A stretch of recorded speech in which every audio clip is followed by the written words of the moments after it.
Анда эмесе, урматтуу ушул жерге келген жалпы өнөр сүйгөн кыргыз эли.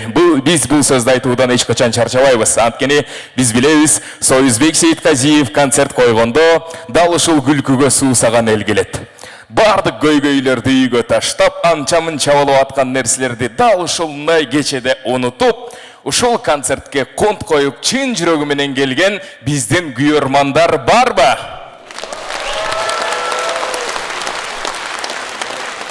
Анда эмесе, бул концертке биринчи жолу келип аткандар болсо кол чаап койсоңуздар. Биринчи жолу. Буга чейин дагы ушундай концертти көргөнбүз, бүгүн дагы күлгөнгө даярбыз дегендер барбы? Биздин бир салтка айланган жакшы нерсе бар. Азыр ушул жерге бүгүнкү кеченин башкы каарманын чакырам. Ал адам чыкканда өзгөчө кол чабуулар менен тосуп алалы. Жарайбы, урматтуу биздин аталарыбыз, апаларыбыз, жалпы кыргыз эли. Сиздердин алдыңыздарда бүгүнкү өзгөчө концерти менен калк айтса калп айтпайт деп сонун атты койгон. Анын бардыгын алдыңкы мүнөттөрдө түшүндүрүп берем деп сахна артында толкунданып турган маданияттын мыкты кызматкери Кудул Союзбек Сейитказиев!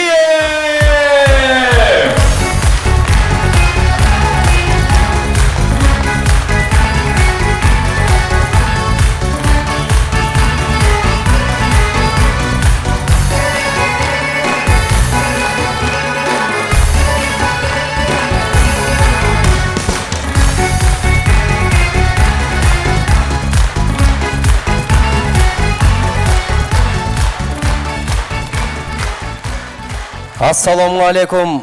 Өзгөлөрдөн өзгөчө, башкалардан башкача мүнөзү бар, тез чиндеп, тез тарынып, тез жазылган кыргыз элинин урпактары бүгүнкү концертке куш келипсиздер. Чоң рахмат, кубаттап, кол чаап, жылмайып, маанайда отурганыңыздарга. Эми жакшы күндө жаман кабактын эч кимге кереги жок дегендей, бүгүнкү керемет кечти керемет кылып өткөрөлү, күлүп жайнап, бири-бирибизди туура түшүнүп, кичине кечирээк баштап калдык, алдын ала кечирим сурайбыз. Ал эми азыр интернет деген аймактан бардыгын көрүп турабыз. Ким не кылат, качан башталат, кантет, кандай кылат. Биз деле ушундай кылабыз. Эми 6-га жазып коер эле, 7-ге келсе керек деп ниет кылсак. Сиздер дагы ал ниетти жаңылап, ошентип айтып коер эт, бир 7:30-да башталса керек деп. Ошентип атып, ушинтип чогулуп, анан өз убагында эле башталат бардык нерсе. Көрсө, башталган убагы өз убагы болот экен дегенде. Анан мындай эл болуп, тигиндей болдук, анан баарыбыз мындай экенбиз, тигиндей экенбиз деп азыр көрүп атабыз мындай. Ушундай гүлдөп атабыз интернетте, Фейсбукта, бардык жакта. Мындай болсок болмок, анан тигиндей болсок болмок деп. Адам баласынын бардыгы бирдей кыялданбайт экен да. Баарыбыз бирдей кыялданганда, анда баарыбыз окшош болмокпуз да, туурабы? Баарыбыздын кийген кийимибиз окшош болмок, прическабыз окшош болмок, жылмайганыбыз окшош болмок дегенде, ошо ар түрлүү кыялданганыбызды биз интернетте бардыгын чыгарып атабыз. Көрүп атасыздар да, TikTokко кирсең, ким кандай кыялданса ошо нерсени жазып атат. Бирөө батала болуп, батыл ойноп отурат, мында беттерин боеп алып, ар балекет болуп, аякта апалар да жүрөт, ошондой кыялданган апалар бар экен. Бирөө болсо поэзия окуп атат, бирөө болсо акынчылык өнөрүн кылып атат ал жакта, бирөө болсо дават айтып атат, дагы бирөөсү болсо мотивация берип атат, дагы бирөөсү ар нерсе болуп атабыз да. Ким эмнени көрсө интернетте ошол нерсе чыга берет экен. Кыскасы, интернет аймагында жалаң гана жакшы нерселерди көргөнгө насип кылган болсун туугандар.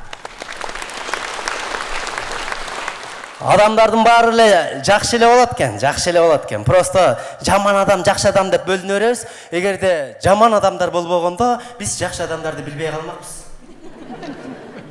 Кимдин жакшы экенин билбей калмакпыз да. Ошон үчүн өйдө кылдый болуп турат экен. Ошон үчүн жаманыбыз аз, жакшыбыз көп болсун туугандар. Кыргыз эли өзү бир керемет эл. Жаш бала сыяктуу элбиз, байкайсыздар ба? Таарынып, ыйлап, кайра каткырып, мындай аба ырайы сыяктуу жашайбыз да биз. Ушундайбыз да. Болгону биздин бир жаман эле болбогон бир сыпаттарыбыз бар. Ошолорду эле таштап койсок эле сонун элбиз биз. Бирөөнүн эски жарасын тырмай берген адатыбыз бар, ошону таштап коюшубуз керек. Жана мындай го, ичип жүрүп эле анан даватка чыгып, анан жашнакай болуп, жашоосун оңолуп, үй бүлөсүн багып атса, ошону да жөн койбой, Адам болып қалдың. Нары өтіп, бері өтіп, тиішіп тұрабыз. Анан алдағы болды дем, ата сақалың озыңа келгенде мындай жашынақа өзіңөрдүгө келгиле да десе. Аме, сен еще ақыл үйретіп қалдың ба? Же естетіп қояйын бөткен кеткен күндеріңді. Жүрбеді өлең айылда мас болып, арқа жығылып көпіре болып, үстіген жаш балдар чурқа өтіп өледі, ошоға чері барып. Анан ескі жарасын қозға өргендейін, анан не қыласың? Анан ескі жарасы қозғалып кеткен киши намыстанып, анан аға қошылып баз болады. Баяғы ататына түшіп қалады, үйге барады, үйге барғанда аялы хайвай салады. Телефонын алады, досторына чалады. Ай, мұны өлтірген тұрмайсыңар, ұшы сілерге жолықсал өлтіресіңер да деп аяққа қиқырғанда ал жақтағы да мойнын албайды. Мен міне мұның базып алып аузына қойып тұрман ба. Өз ішкісі келді, ішті жаш бала екен. Азыр мына дүйнө қыдырып кеттік те, Европаға чері кетіп қалдық. Айылға 3-4 жылда бір барасың, барғанда айыл өзгөріп кетеді. Айылда жашоо өйдөгілдей болып қалады, бай жашоо отқан кедей болып, кедей жашоо отқан бай болып кетеді. Анан таң қалпында қарап, о, Алмаз байке, азамат се, үйді зыңқита салыпсыз, машинаны алыпсыз десең, жанындағы достар аны жарасын тырмай баштайды. Ушының бары өзі қыл дейсің. Дағы жақшы балдары тыңчығып қал, адам болып қалды бұл. Десе жанындағы отырғаны, балдар емес жана түркке тыйған қызы жасап береді отпай үй деп. Оше ана жері қоз қойды да. Ептеп аны намыстантып, ичіріп, анан ал машинасымен авария болып кеткенде, бұл үшіні көрмек. Ақырғы күндер жер баспай қалғанда бұл деп, оше ана жері шығып тұрабыз да. Жусуп Абдырахман деген атабыз айтқан екен, құрсағы тоқ адамдың мээси жакшы иштебейт дагы ой жүгүртүүсү сылабый болот. Ушуга кошуласыздарбы? Чынында эле ошондой байкайсыздарбы? Ушинтип айтсаң эле, кантип эле курсагы ток адам мээси иштебей калсын? Иштейт эле балакетте эле деп эле кыйкырып атабыз. Жок, иштебей калат экен. Бак курсагың аш, ишиң жүрбөй, араң жүргөн кезде аябай мээң иштейт, а? Мен мондай фирма ачам, анан элдерге жардам берем. Менде болбой эле атат, болсо эле жөн бермекмин. О, байларға түшінбеймін да, міне көрінді көтеріп кетші де олы жардам бермейді де, өлечі. Ошолай қада асылып отқан болады, Құдайым бір күні мә деп беріп қойды. Бергенден баян бірі жоқ. Жүсіп атам айтқандай құрсақ тойып қаткен. Ой жүгірті сылау өл қаткен да, машинасы тұрса дәл ол байлы машина алып, үй тұрса дәл ол байлы дағы үй алып, аялы тұрса дәл ол байлы дағы аял алып, өлі өші төлі. Мен іштебей алаткен да. Үшінті бар, мен іштебей. Мен иштеп алам да, тойлордон деле байкайсыздар, тойго барып жүрөсүздөр, башында тойго киргенде ачка болосуң да, мен нормально иштеп аткан болот, мындай күтүп, кыз келин келатканда ордубуздан туруп, кол чабып, ар бир сөзүнө маани берип, де угуп, анан эле биринчи антракт бүтүп, шорпо ичилип, салат жегенден кийин экинчи антракт башталганда экинчи тамакты жегенден эле мен иштеп алат. Бери-берин ұқпайды, бияқта не сөйлеп отыр, андел ұрған жоқ, бияғы ақылдашып отқан, бірөө басып кетіп отқан, бірөө шығып ал, 2 жашқа қалып отылейін, ұмытып қойып, бала кездегі тарихқа кетіп қалған. Құрсақ тоқта. Тамаданында құрсағы тойып қалаға білмеймін, ар нәрсені сөйлей баштайды алдағы дөйіріп. Өйді төмен сөйлеп, ойын ойнатқанда дағы, келгіле шыққыла, давай, аялдар шыққыла, давай, ойын ойнайыз, давай, еркектің көйнегін ап кел, анан ременін ап кел, анан кейін туфлисін ап кел, байпағын ап кел, бір еркекті жылаңаштап қойшады, Алделе тұрады ошо, мен иштеп алған құрсағы тоқ ошо жерде. Оң қолын көтер, сол қолын көтер, давай қол чап десе, құрсақ тоқ неге чап атқанын өздері білмейді. Көтер Аллах қырып қол чап атышқан болады. Құдағы үшін қол чабабыз, күйеу бала үшін қол чабабыз, тамақ жеуелі қол чабып қалады ақырында құрсақ тойып қалған.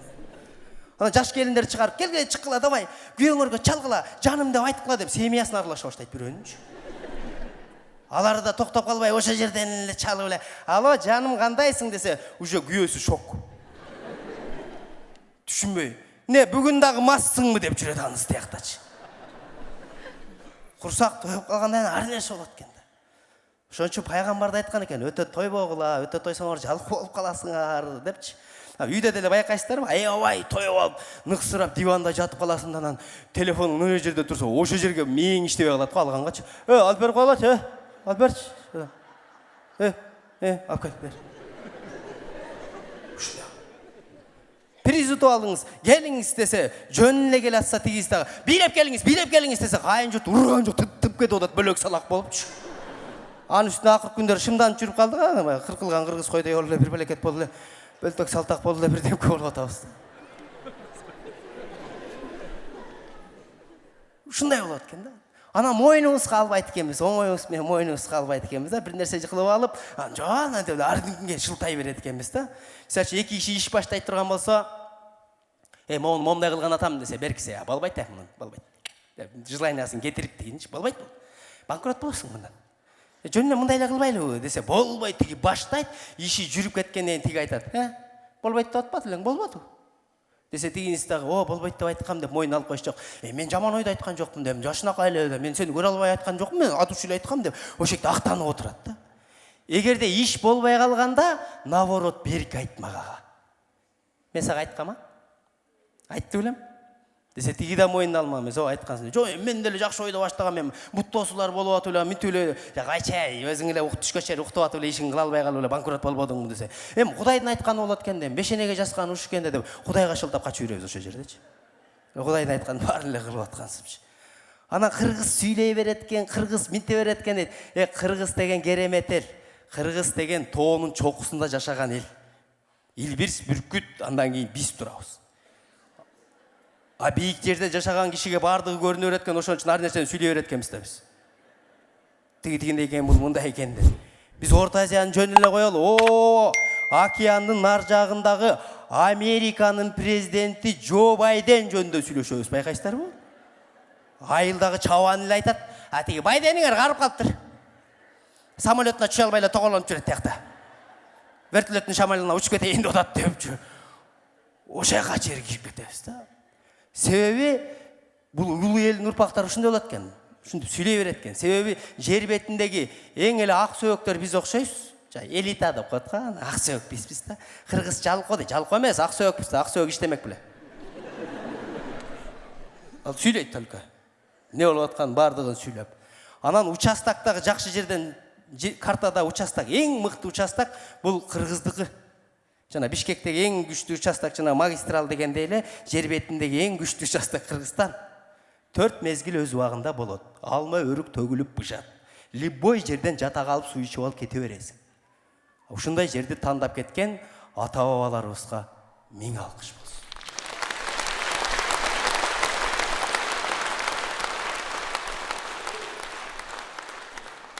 Анан азыр кейип атабыз, Кыргызстан Манас жок.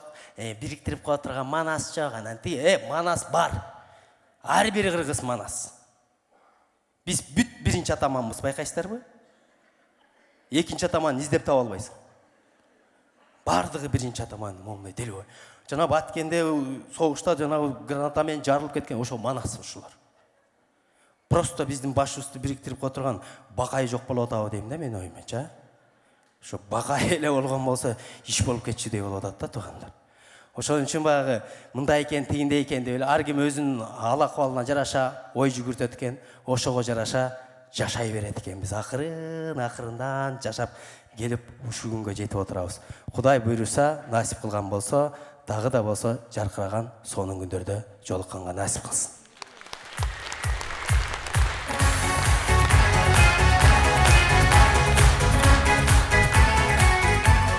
Мындай кенен эле отура бериңиздер, кенен үйдөгүдөй эле, сонун эле отура бериңиздер. Мындай жаныңыздардагылар чужой болуп калса таанышып алгыла. Себеби кыргыз баягы эл эмне дейт деп коркуп отура берет го, биягын карап күлө албай же биягын карап күлө албай концерт бүткүчө болмостой отура бербей, таанышып алгыла. Анан могу жерде баягы от души күлүп отургандардыга мешайт этпегиле. Себеби кээ бир кишилер болот мындай, эл эмне десе ошо десин, мен концертке келгем, күлгөнө келгем деп, ха-ха деп күлсө, баары жалп кетип карайт, анын жүрөгү чүрүпчү. Эмне болуп атат бул деп? Ал эмне болмоклу, күлүп атат. Ал жыргап атат. Ал үйүнө барганда дагы душ эс алат.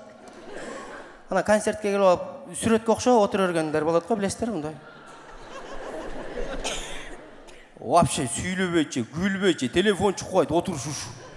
Стресс байкуш. Неге келгендир өзчү? Концерт бүткөндөн кийин карасаң деле стрессте. Тик кетип аткан болот. Ошон үчүн күлүп жайнап, сонун болуп отуруңуздар. Биз концертибизди улантабыз. 5 тапандын бир тапаны Ильяс Иманалиевди сахнага чакырабыз. Ильяс Иманалиев.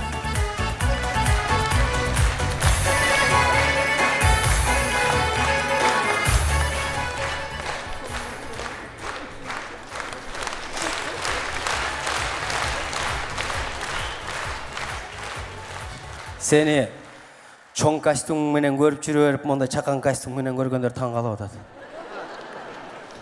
Отырып алып ошо эмеспи деп отурушат да. Рахмат. Союз концертиң кут болсун. Мына концертиң темасын жакшы коюпсуң. Калп айтса, калп айтпайт деп. Мен деле бүгүн эме калп айтпайм. Ачыгын эле айтам. Илгери ушул сахнада улуу устат агайларыбыз өткөн. Бул агайларыбыз сүйлөгөндө дагы сөздөрү деле мындай азил тамашалуу сүйлөшкөн да. Бири-бирине сүйлөгөн сөздөрү өзү азил болгон да. Ыбырай Туманов деген атабыз өткөн, анан Шекербек Шеркулов деген аталарыбыз өткөн. Бири-бирине аябай азил сүйлөшчү. Ыбырай Туманов деген атабыз сүйлөп атканда сөздү аябай кыскартып сүйлөчү. Эмени эметип койдум эле, эме болуп калган экен, эме кылып калдым деп. Сүйлөчү да. Бир күн көчөгө чыкса эле Шекербек Шеркулов атабыз өтүп кетип атса эле көрө калып эле, Шеке, менин кемпириме эметтиңби? Дейтимиш. Ал көрбөдүңбү деген сөз экен да. Берки дагы эмне кыларын билбестен, жок, өлүп кетейин, эмете элекмин деп коет дейт.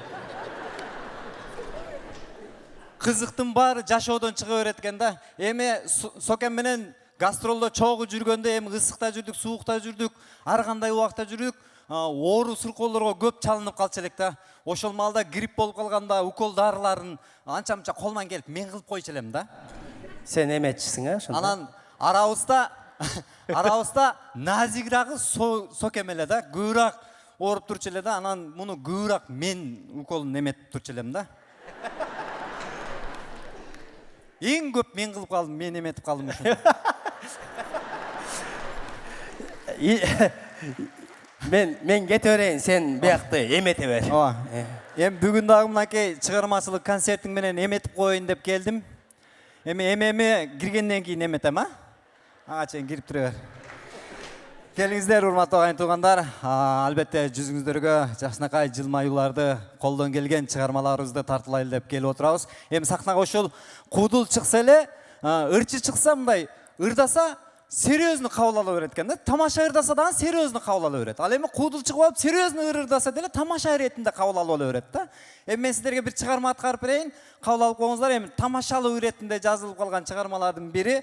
Булардын мааниси кандай? Булардын мааниси мындай 45 жаштан өтүп калган жанагы переходный возрасттагы акелерибиз бар го, Ошол акелерибиздин арманы деп коебузбу, Себеп дегенде бойдок жигит бирөөнү сүйүп калса, сүйүүсүн коркпой арнай берет. Себеп дегенде бойдок да ал. 5-6 кызга деле арнап кое берет да. Мен сени сүйүп калдым, мен сени сүйүп калдым, мен сени сүйүп калдым. Ал эми 45-50 жаштагы переходный возрасттагы акелерибиз бирөөнү сүйүп калса, кантип сүйүүсүн арнасын? Мен сени сүйүп калдым дейин деп атса, көчкүдөй болуп аркада бирөө турса. Ошондуктан булардын мааниси ошондой, темасы да ошондой сыяктуу болуп калды. Кош сүйүү деп коебузбу, же болбосо акелерибиздин арманы деп коебузбу? Төмөндөгү чыгарма сиздер үчүн. Анча-мынча майрамдагы малайдагыдай бир аз кол чаап колдоп турабыз,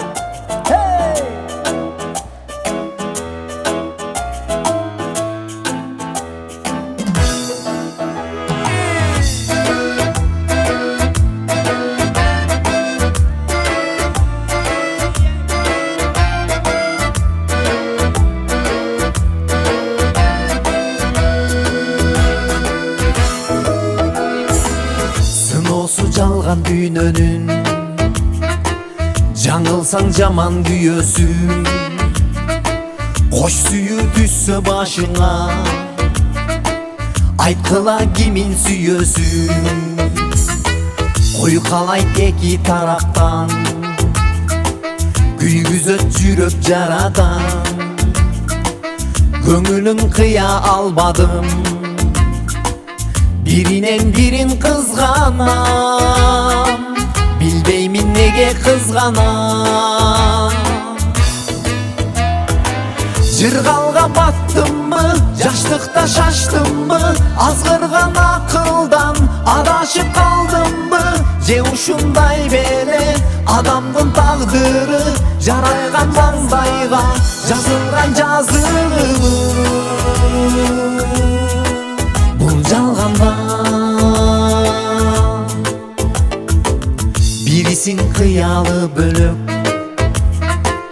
бириси кызганып жүрөт бириге албай оюбуз болдуго жолубуз бөлөк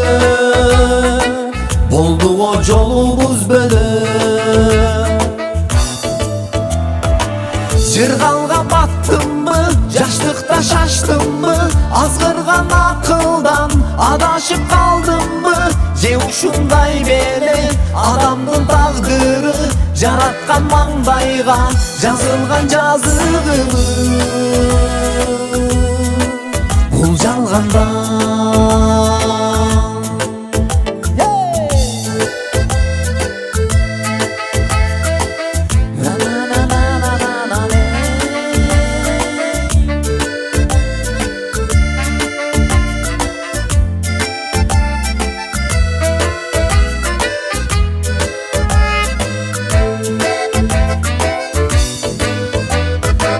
жыргалга баттымбы, жаштыкта шаштымбы, азгырган акылдан адашып калдымбы, же ушундай беле адамдын тагдыры жараткан маңдайга жазылган жазыгыбы. Жыргалга баттымбы, жаштыкта шаштымбы, азгырган акылдан адашып калдымбы, же ушундай беле адамдын тагдыры жараткан маңдайга жазылган жазыгыбы. Бул жалганда